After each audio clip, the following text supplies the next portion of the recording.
Assalamu alaikum warahmatullahi wabarakatuh. Hope you're doing well. We're continuing our reading of Tafsir Sani, and we're picking up on number 264 of Surah Al-Baqarah. Let's begin. Bismillah ar-Rahman ar-Rahim.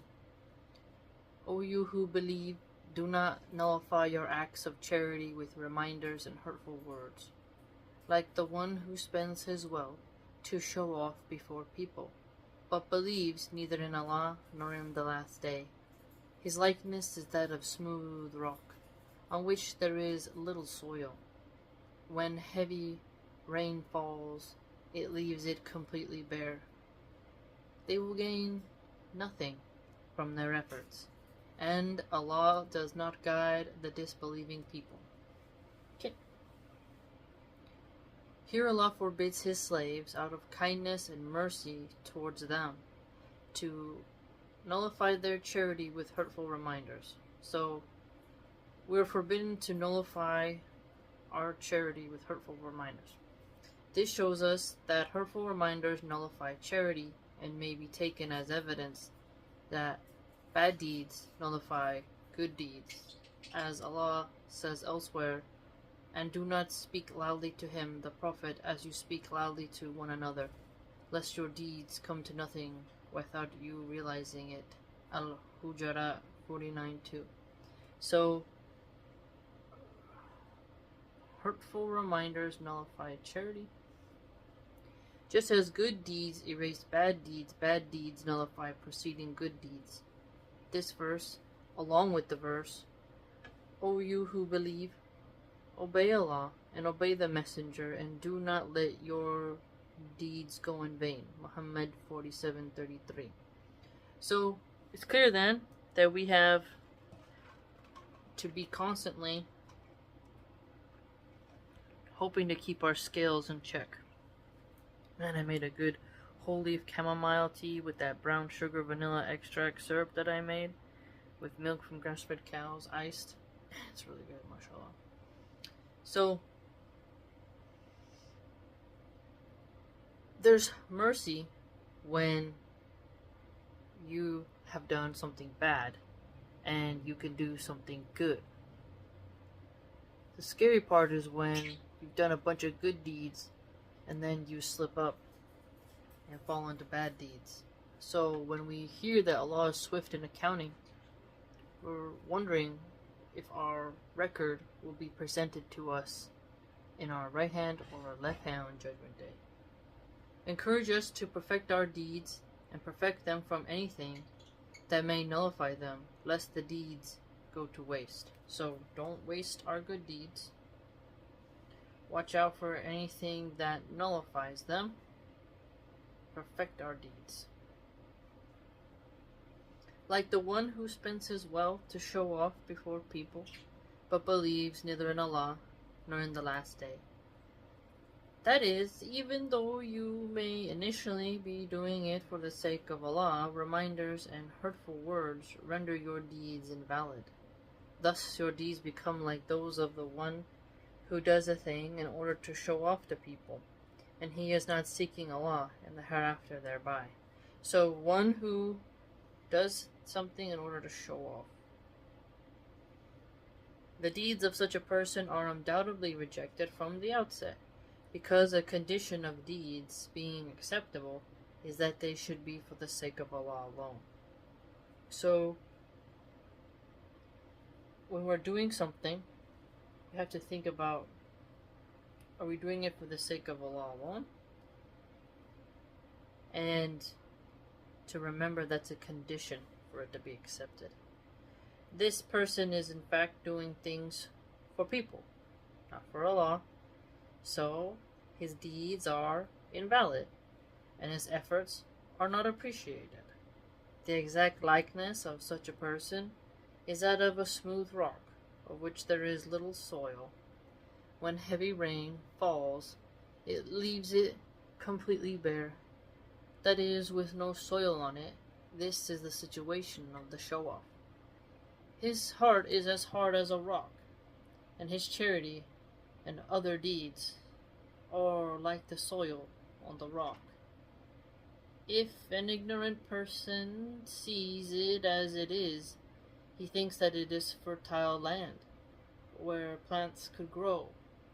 When he shows his true colors, the soil will be gone, and his deeds will become like a mirage.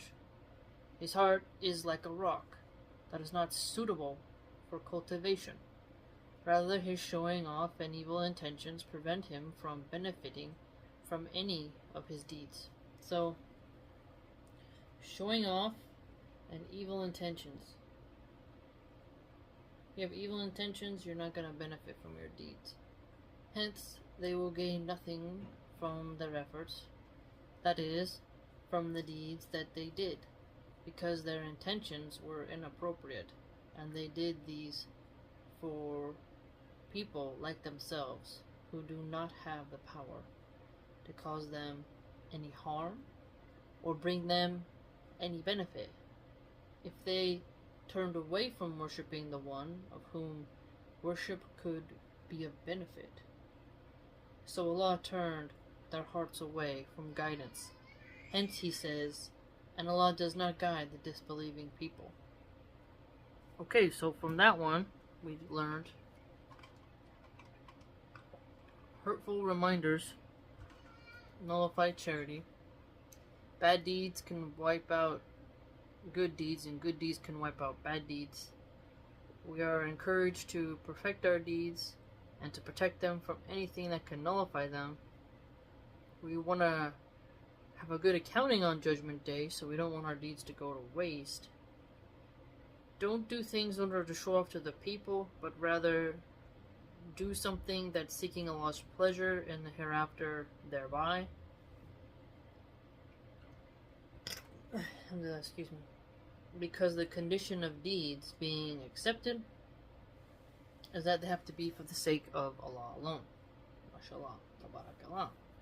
Okay. Now we're going to go on to number 265. And the likeness of those who spend their wealth seeking Allah's pleasure and out of their own inner certainty is that of a garden on high ground. If heavy rain falls on it, it makes it yield a double increase of harvest. And if it does not receive heavy rain, then a light drizzle suffices it. Allah sees all that you do. Spending your wealth. Because of Allah. This is the likeness of those who spend their wealth in such a way that their spending will be rewarded and their charity will be accepted. And the likeness of those who spend their wealth seeking Allah's pleasure, that is, seeking thereby to attain the pleasure of their Lord and closeness to Him. So, the goal of a Muslim is also to attain the pleasure of Allah subhanahu wa ta'ala and to get nearness to Allah subhanahu wa ta'ala. And out of their own inner certainty, that is, they are happy with what they are doing, with no hesitancy or lack of resolve in giving. Two problems may be encountered with regarding to spending. Either the individual may seek to win praise from people when doing it, which is showing off, or he may spend reluctantly, with a lack of resolve and with hesitation. Okay, so here we see two problems. Okay, so if you're spending money, you want to do it for the sake of Allah, not because you want to seek to win the praises, popular opinion. Okay? And then you don't want to be so miserly that you start to resent and hesitate in giving. But the people preferred to, in this verse, are free of these two problems. They spend seeking Allah's pleasure and not for any other purpose, out of their own inner certainty. So this own inner certainty of knowing you're going to be recompensed for every good deed you did. Allah is swift in accounting. There's no doubt. The likeness of their spending is that of a garden, with lots of trees and shade, covering what's in it. This garden is on high ground. That is, an elevated area that is open to the sun from the beginning of the day until the end, so its fruits are more abundant and beautiful. It is not on low ground, shielded from the wind and sun. That's an interesting way to look at it. If heavy rain falls on it, that is, this garden that is on high ground, it makes a yield double increase of harvest. That is, its fruits multiply because of the goodness of the ground and for other reasons that lead to this outcome. The availability of plentiful water makes it grow and reach maturity. Lots of garden analogies here. And if it does not receive heavy rain, then a light drizzle, that is, light rain, is sufficient because of the fertility of the place where it grows. This is the likeness of those who spend a large or small amount, each according to his means. What he spends grows and multiplies until it reaches fullness. So here we see an example of, you may not have a bunch of money, but every little bit helps. Every little bit helps. You've come into something, don't belittle it. Remember the hadith about a woman shouldn't turn away or snicker at a gift of charity, even if it was a soup made from hoofs? Something to really think about.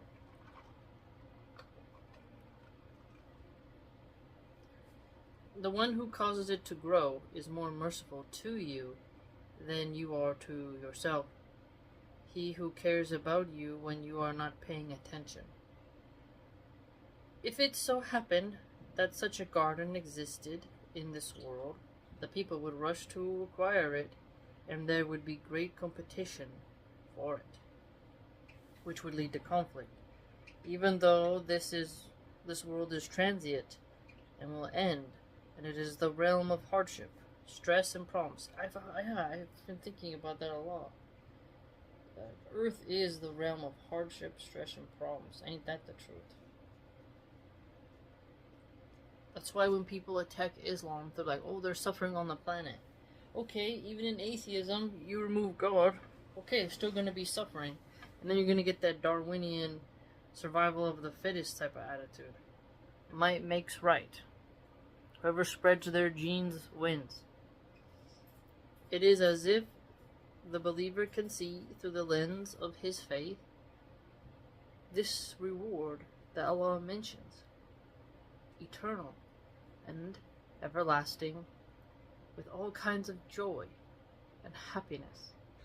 Yet despite that, you see people who have no interest in it and pay no attention to it.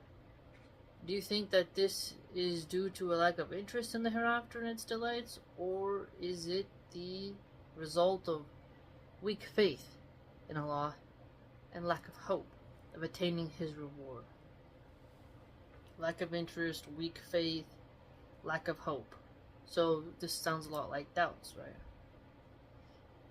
If a person was indeed certain about that and had deep faith in his heart, then you would find him motivated and longing for it, and he would make it his main aim and focus, and would be willing to spend a great deal in hope of reward.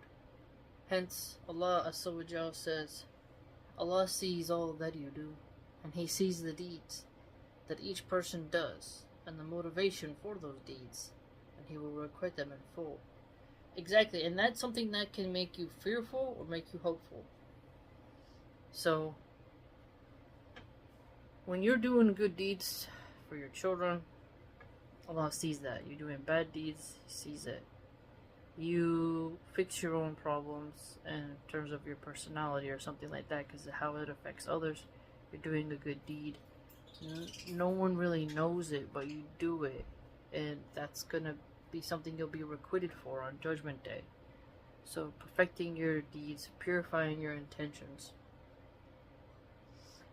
really analyzing your own inner certainty and trying to make it something plentiful and full of goodness in this realm of hardship is important. Let me know what you think. I really enjoy this tafsir. I've been reading it for years now, and the amount of stuff we learn and how it makes us think is highly beneficial. Very, very, very beneficial. By the way, it also has like the Quran text like here. When it mentions the ayat, it has the English and the Arabic, which is great. Another way in which it gets preserved. If you'd like to support my work and read other things that I write, you can do so by going to www.subscribestar.com/MilhanArchive. Hope to see you there.